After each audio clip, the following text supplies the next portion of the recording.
സംഭവം നിൽക്കണില്ല.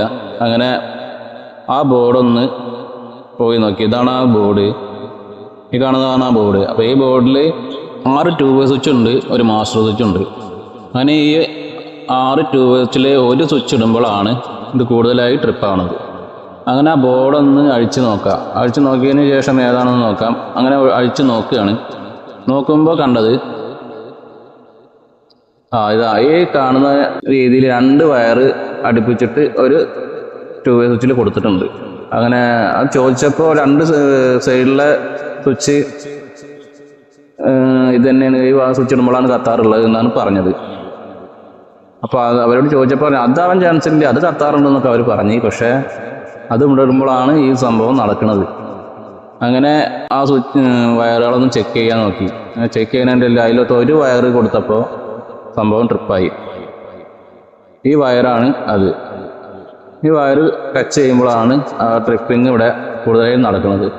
അപ്പോൾ ഈ കാണുന്നത് പവർ മാത്രമേ ഉള്ളൂ, ഇവിടെ ഇൻവെർട്ടർ ഇല്ല. അങ്ങനെ ഇത് ഞാനൊന്ന് കൊടുത്ത് നോക്കുന്നതാണ് ഈ കാണുന്നത്. കൊടുത്ത് നോക്കുമ്പോൾ ഇതായി ട്രിപ്പായി. അങ്ങനെ ആ വയർ എവിടെയാണെന്ന് കണ്ടുപിടിക്കണം. ഈ വയർ പോയത് എങ്ങനെയാണെന്ന് നമുക്കറിയില്ല.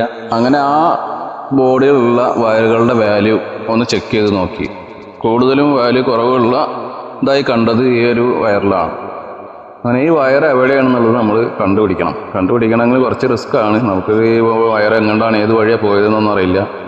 അങ്ങനെ ഓരോ ഭാഗങ്ങളായി ചെക്ക് ചെയ്തിട്ട് ആദ്യം എർത്തും കണ്ടക്ടറും കൂടിയിട്ട് ചെക്ക് ചെയ്ത്, അപ്പോൾ അതിൽ പ്രശ്നം കാണാനില്ല, എർത്തുമായിട്ട് ടച്ചൊന്നും കാണാനില്ല. അങ്ങനെ കണ്ടക്ടറുകൾ തമ്മിൽ അതുവരെ ഇല്ലാത്ത 2 വയറുകൾക്ക് കൂടി വാല്യൂ കുറയാനായിട്ട് കണ്ട്. അങ്ങനെ ആ വയറുകളും കണ്ടുപിടിക്കണം.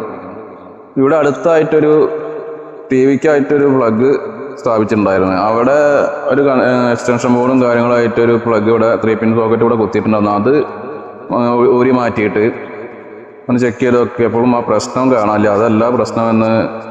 അങ്ങനെ ആ ബോക്സിലെവിടെയാണോ അത് പോയിട്ടുള്ളത് നോക്കാൻ വേണ്ടിയിട്ട് ഈ ബോക്സിൻ്റെ പുറകുവശത്തായിട്ട് 2-3 ലൈറ്റ് ഉണ്ട്. അപ്പോൾ അതിലേക്കുള്ള ലീഡാണോ എന്ന് അറിയാൻ ഇതിൽ കൂടെ പോയിട്ടുണ്ടാവുമോ എന്നുള്ളൊരു ഡൗട്ടിൽ അത് ഊരിയപ്പോഴാണ് അതിൽ നിന്നൊരു വയർ അങ്ങോട്ട് പോയിട്ടുണ്ട്. അതാണോ ലീഡ് എന്ന് നോക്കാൻ വേണ്ടി ചെക്ക് ചെയ്തപ്പോൾ വാല്യൂ കുറവുള്ള വയറുകളിൽ ഒന്നായിരുന്നത്. അതങ്ങനെ അതിലത്തെ ന്യൂട്രൊന്ന് വേർപ്പെടുത്തി നോക്കി, എന്നിട്ട് ചെക്ക് ചെയ്തപ്പോഴും ആ പ്രശ്നം കാണാണ്ട്. അങ്ങനെ ഓരോ ഭാഗങ്ങളായിട്ട് ചെക്ക് ചെയ്തിട്ട് അവസാനം ആ ബോക്സിൽ നിന്ന് ആ വയർ പോകുന്നത് ഈ ലൈറ്റിലൂടെയാണ്, ഈ ലൈറ്റ് പോയിന്റിലൂടെയാണ്. അങ്ങനെ ആ ഓർഡർ അയച്ചപ്പോൾ അതിൽ 2 പച്ച വയറുണ്ട് കൊടുത്തിരിക്കുന്നത്. അപ്പോൾ അത് എന്താ സംഭവം നോക്കുമ്പോൾ അവിടെ വേറെ പ്രശ്നമൊന്നുമില്ല. അന്ന് വയർ തീർന്നപ്പോൾ വലിച്ചതാണ് ആ 2 പച്ച വയർ. അങ്ങനെ അത് കഴിഞ്ഞതിന് ശേഷം അവസാനം എത്തിയത് ഈ സീലിംഗ് ലൈറ്റിലേക്കാണ്. ഈ സീലിംഗ് ലൈറ്റ് അഴിച്ചിട്ട് വാല്യൂ ഒന്ന് ചെക്ക് ചെയ്ത് നോക്കിയിട്ട് അങ്ങനെ അത് അഴിച്ചു മാറ്റി വാല്യൂ ചെക്ക് ചെയ്തപ്പോഴാണ് അതിൽ ആണ് ഈ പ്രശ്നം കിടന്നിരുന്നത്. അങ്ങനെ ഇപ്പോൾ ആ പ്രശ്നമില്ല. അപ്പോൾ ഇവിടെ ഞാൻ അത് ഊരിയിട്ടിട്ടുണ്ട്, ആ വയർ മാറ്റിയിട്ടിട്ടുണ്ട്. അങ്ങനെ അത് നോക്കിയപ്പോൾ അതിലിരുന്ന പ്രശ്നം.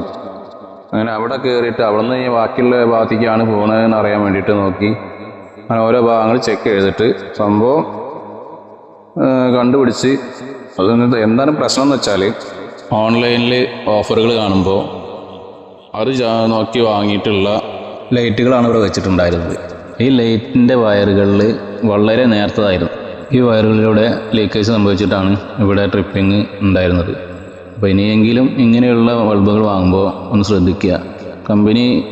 നല്ല കമ്പനി തന്നെ നോക്കി വാങ്ങുക, അല്ലെങ്കിൽ ഇതേപോലെയുള്ള പ്രശ്നങ്ങൾ എല്ലാവർക്കും ഉണ്ടാവും. അപ്പോൾ ശ്രദ്ധിക്കുക. ഇഷ്ടമായ ലൈക്ക് ചെയ്യുക, ഷെയർ ചെയ്യുക, സപ്പോർട്ട് ചെയ്യുക.